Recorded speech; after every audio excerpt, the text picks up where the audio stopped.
And you did 2 years for that? Yeah, 20 months, same shit. Yeah.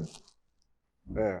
What was the experience like? Man, I ain't gonna lie, like honestly, that was the best thing that could ever happen for me was to go experience that. Like, you know what I mean? Like out of all the shit that I ever been through in my life, I've been through a lot of shit. Like I really needed that shit. I learned so much about myself and about other motherfuckers, you know what I'm saying? Nigga always been a man, but like nigga really learn how to be a man and stand 10 toes down. And when you in that motherfucker, like you ain't got no guns and all that type of shit. You ain't got that shit that's accessible in the streets and shit. So you really gotta stand on your own too, stand 10 toes down. You feel what I'm saying? So a nigga really just, you know what I mean? I learned a lot about myself as far as like, you know, like just surviving and all that shit. You know what I mean? Nigga, like I always felt like I was a real nigga, but like being in that motherfucker, it was just like, you know, like, yeah, I'm really gonna stand tall. I'm really gonna step. You know, I wasn't on no groupie shit. I wasn't running up under niggas. I wasn't being extra friendly. I ain't do none of that shit. I was on my own type of time in that motherfucker. You know, and I had niggas I ain't do too much. A lot of niggas that was in there wasn't being themselves. Niggas was being extra trying to fit in. You feel what I'm saying? So I really learned in there, like, as long as you be yourself, nigga gonna be good and blessed regardless. You know what I'm saying? But like that was the best experience I ever had. And a nigga learned like discipline. You know what I mean? Right, that's real. Now, you also said in the No Jumper interview that the charge you took wasn't even your gun. Nah, it wasn't even my strap. No. So you did 2 years for something that wasn't even yours. Yeah, hell yeah. But shit, at the end of the day though, like them people ain't cheating me out no time and nothing like that. It played out right. You know, they did what they. It wasn't no bullshit ass charge. At the end of the day, it's like constructive possession type shit. Like if you got a nigga around you and you got a pole on him and like if they can prove basically you control that man, you control his gun or some shit. Like I don't know. You know what I'm saying? At the end of the day, the bitch was on me. You know what I'm saying? I handed that bitch off because it was a legal gun, so I handed it back to the nigga who shit it was. He put that bitch in his pocket. You know what I mean? But shit, I stood tall. That shit wasn't shit though. Do you ever like sit in jail and like, damn, like the nigga who gun it was, he should have took it? Like, was it ever like any resentment? No, it wasn't nothing he can do. They wouldn't have let him take that. You know what I'm saying? They Right, wanted okay, me. okay. That was for me. You know what I'm saying? They wouldn't even let him take that. Right. He couldn't. It was legal, so like he couldn't have went to jail for that motherfucker anyway. I ain't never like I wasn't never salty about like what happened. Like I said, I needed that shit. I was moving so fast. I had so much shit going on. Niggas getting so much money and like you know when that's with that money it come like a lot of sucker shit. You know what I'm saying? And I felt like I was a target, bro. Like with the folks and with like you know what I mean? Like the streets just overall, like I was one of the only niggas in my city that had that kind of money at the time as far as rappers go.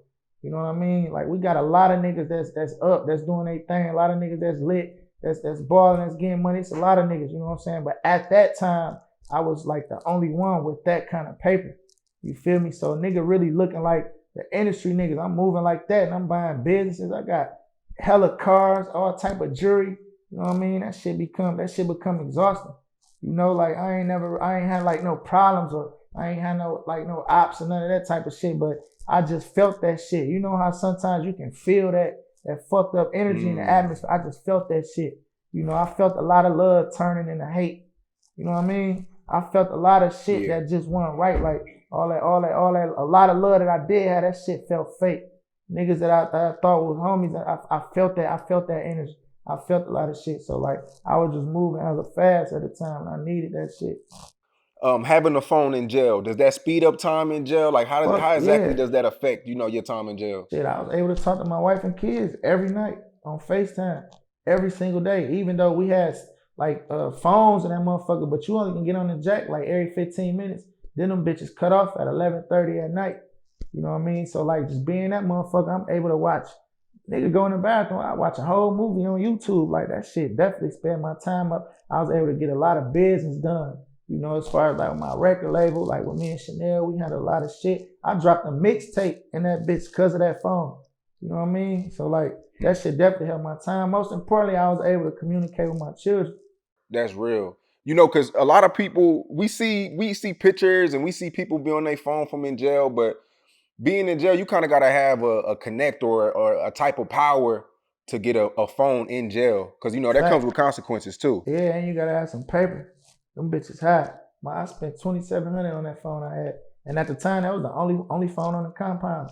That bitch was raggedy as fuck. I spent 2,700 for the phone, and then I bought a charger, a charger from the world for 600. Like, but I wasn't going Damn. live. I ain't go live. I wasn't doing none of that shit. I ain't let nobody know I had no phone. I wasn't commenting on niggas' pictures. I wasn't posting on my own page. You know what I mean? When I did post, I talked in third party as if it was Chanel or if it was one of my people posting for me.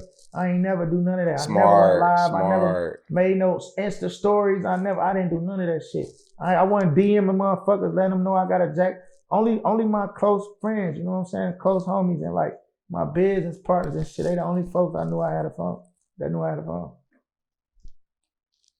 So what's the consequences? Because you see other rappers in jail that get caught with phones, and it's like an extra 6 months, it's an extra year. What's No, the consequences when you do get caught with one? a phone 100 series shot, and like you only lose 40 good days from that shit. But you gotta go to the hole. You go to the hole.